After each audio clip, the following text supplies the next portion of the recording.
Welcome back everybody to Forza Horizon 4, and we're doing another seasonal championship today. This one is called City Slicker, and we're going to be in C-Class Classic Muscle Cars.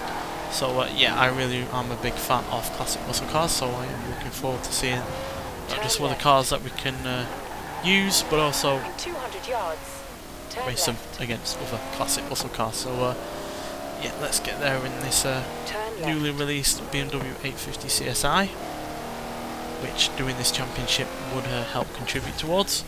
And yeah, let's see the races we're going to be doing and the cars we're going to be using. Great to see you've signed up to another autumn championship. I'll try and find time in my schedule to come watch you drive. Right, so they're the races, and these are the cars we can choose from. We've got a pair of AMCs from around the same time. We've got a Buick GSX, we've got a brace of Chevrolets from the 60s into the 70s. We've got a Chrysler V8 Valiant Charger, which is one of the more unique classic muscle cars on this game, because it's got a rather large inline 6 engine. And yeah, then we've got 3 Dodges, pretty much the same, especially in terms of power, as you can see. And then we've got a bunch of Fords, the Mustang GT being my favourite of those 5 there. Then we got a couple of Holdens, a Mercury, an Oldsmobile, a Plymouth, and 3 Pontiacs. But since I'm a massive fan of the Mustang GT 2+2 Fastback, we're going to get in this first. The only addition I've done to this is give it the bullet paint job and remove the grille, because to make it look like the car from the film Bullet. But yeah, it's still got 325 horsepower, 427 pounds-feet of torque, with a 6.4 litre V8 engine, easily one of the bigger engines in ever put in a Mustang. I think only the Mach 1 had a bigger engine at 7 litres, as you can see. And yeah, it weighs 3,550 pounds. It's got fairly decent handling for a Mustang, as you can see. An original one is worse.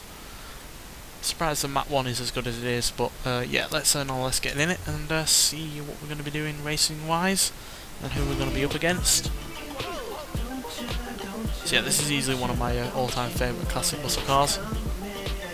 It's just a shame that it took until this game until it got included in a Forza game. But it being on a game at all is at least a great thing. Just wish we had even more like it, to be honest. So we've got an original Mustang up front, getting overtaken by one nearly. We have been overtaken by one. I'm surprised, they are a lot lighter than this is.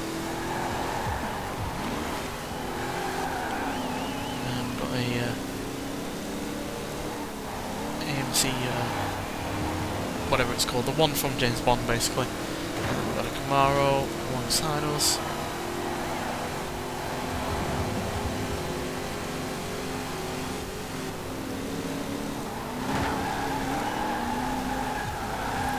A bunch of Holdens in this race.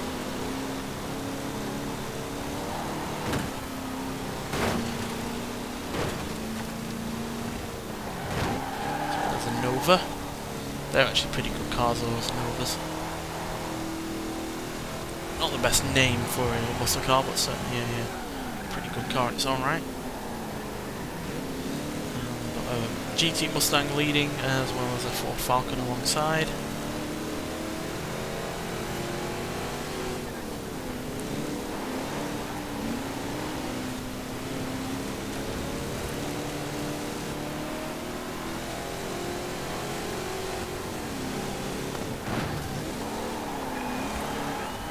Does have a fair bit of understeer to it.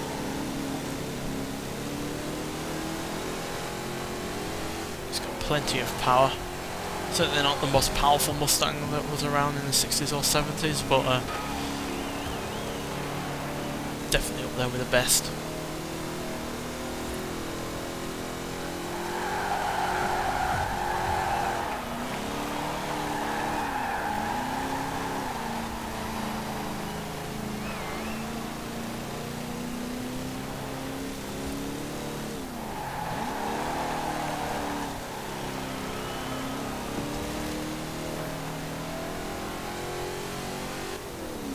Holding our own against the competition though.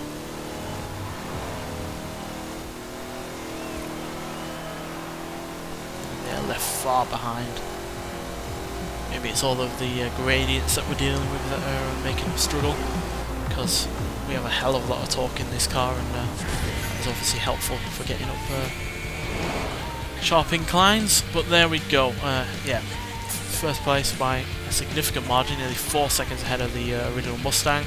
The AMC Hornet is the one that I was struggling to get the name for in third, and then a Ford XB Falcon in fourth, and a Chevy Nova in fifth. So yeah, I don't know why the AMC Hornets are allowed in this, considering they're in D class and it's only supposed to be C class muscle cars, but there we go. But yeah, nonetheless, let's get on to the second race.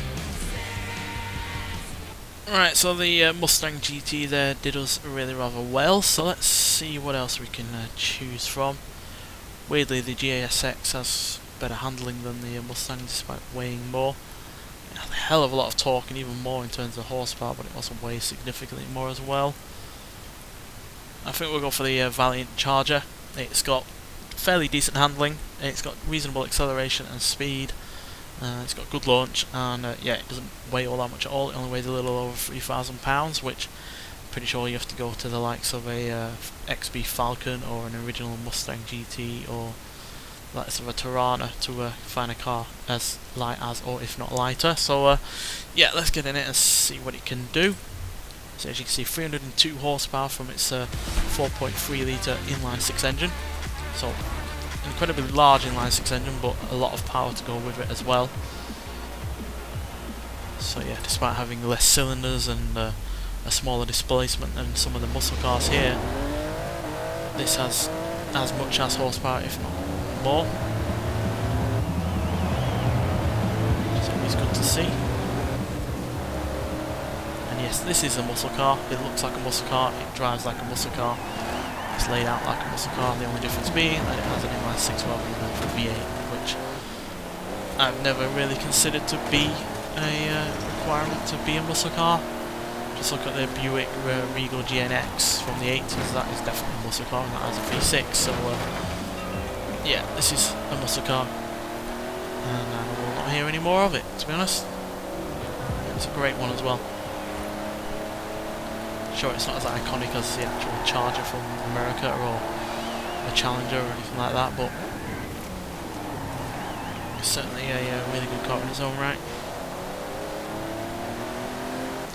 As you can see, it's capable of keeping up with a Charger from the 60s.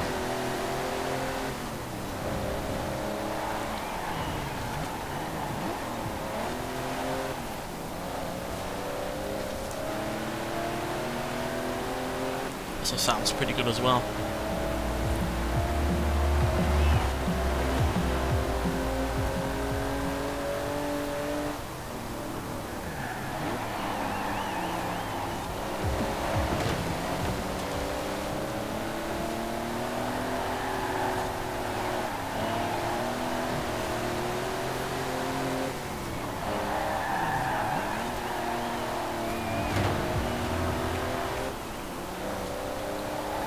Who's taken a big lead ahead of us?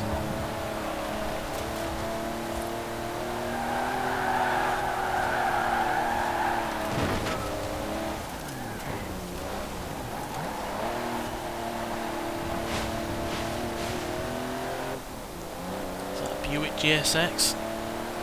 Looks like it might be. So we've got a rear spoiler like a GSX. Or is it an Oldsmobile? I think it's the 442. As much as I like the version that we have in this game of the 442, I would like the version that is more similar to the car that's used in Demolition Man. Because, yeah, that's a bit more classically styled and a little bit more straight. I think the Oldsmobile that we've only ever had in this game is a little bit too ostentatious with its paint and its spoiler, to be honest. Never been a massive fan of gold as a paint for a paint job, and gold and white just doesn't really go together well enough for me. So yeah, would like another version of the 442, or even more Oldsmobiles in general, to be honest, because yeah, we've only ever been stuck with that version up front.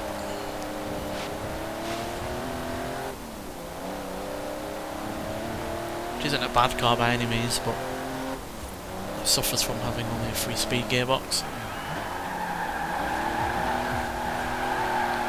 nonetheless it's managed to beat us. Yeah, it's definitely a quicker car than we are because it has 3 gears only. It means it can get on its massive amount of torque really quickly. But yeah, second place for this is not bad at all, considering we've easily got the smallest engine. We've yeah, not got the most power, even though there are several cars here that are slower than we are. But yeah, still a decent placing, and yeah, those 16 points do mean we're still ahead by 2 points. But yeah, it's going to be still all to play for in the third and final race, so let's get there and see what happens. So with the Oldsmobile absolutely creaming this Charger in terms of, you know, speed and acceleration, but this car still being really rather good, we're going to have to go for something a little bit more in the realm of power. So yeah, we have plenty to choose from in terms of actual horsepower. As you can see, there are numerous cars that are above 300 horsepower, some that are above 400, but you got to obviously weigh that up with handling as well. The Daytona is really rather good in terms of handling, but not spectacular in terms of acceleration, although it is one of the better ones here in terms of that. What's a Buick like? Slightly worse in terms of acceleration, but it's got rather decent handling, but then the Daytona has more in terms of handling. I think we'll go for the Daytona. Seems like the best all-rounder here, to be honest.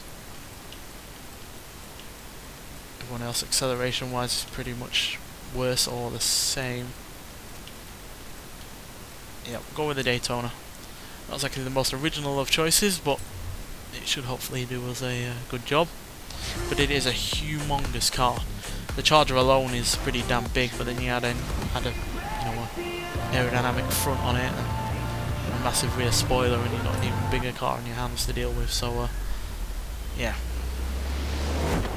it's not going to be easy to thread this through traffic, but should be pretty quick.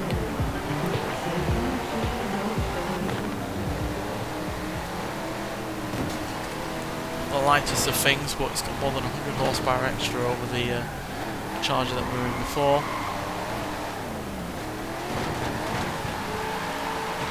In theory, has better handling.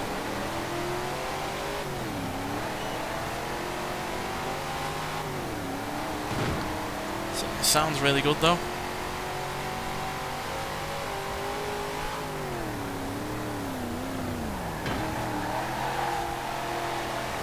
Mach 1, Mustang GT up front, can't quite see who's in third, fourth, second and first. It's a Chevelle in third, another Mustang in second. I can't for the life of me see who's in first. I'm sure we'll gain on them eventually. We've eaten up the Mustang pretty much, although it's gaining, what the hell? How's that gaining speed on us? Not got the handling though, thankfully. I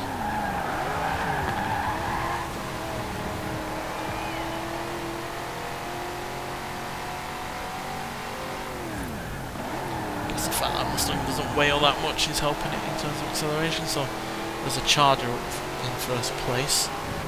So it's Charger versus Daytona. One in the same in pretty much a lot of ways.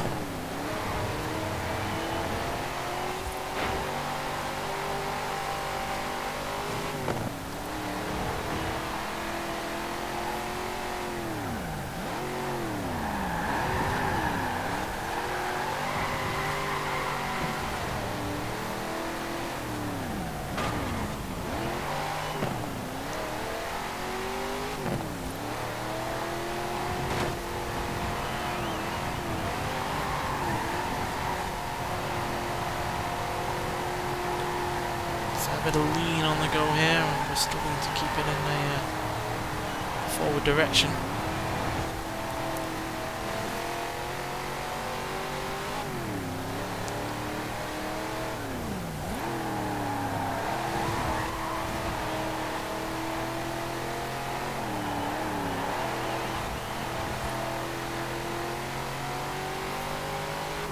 Come on. Gain on the Charger. Gain.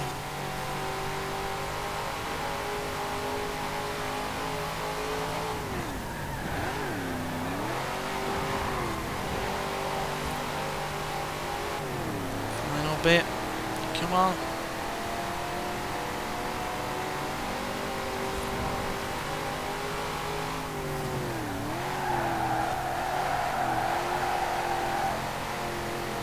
Come out, handled him.